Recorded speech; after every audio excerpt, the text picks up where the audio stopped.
Usembut Menteri Rangba kejelau ba Preston Tinsong ulapan benaba ke sorkar kan ompen kenriak syu iki beriu basa them metor Shah Mauprem kabahap Shillong West Constituency.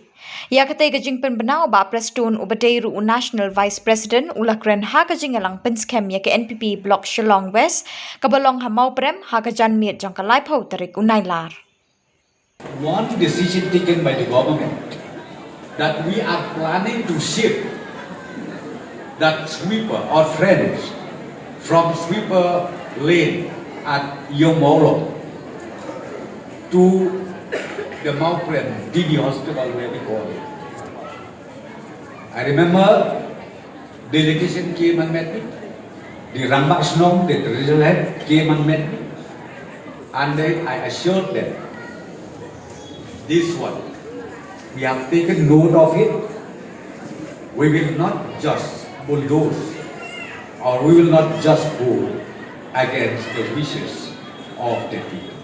So let me inform you now that we have taken a decision that relocation should not take place this side. Untuk diprolog di bawah bantuan politik isu kacau hati.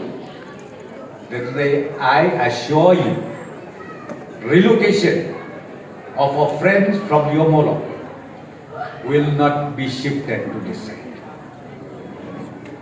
Let's go back, communicate, ya kini ke decision kabangi na kalian ko government mission, but pin sayo isu akhirnya kisi ke bantuan, ya ke ka lentia kabangi na ke sorkar ini.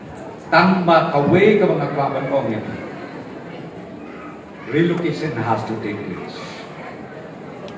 Kipait ba ante hiyo molong lasito. Kibapli kiperlok jongi. Kibla syakri ya kejela jongi palat ke sarbosten. Kakam sendiri kate kiriya bagi berselong. Jadi gua ban shift jadi. Kidei kidok isna. Kibaya donorkan ban ni kami. Imla ban klet ki kecilak bahajo. Tambang ni hapu.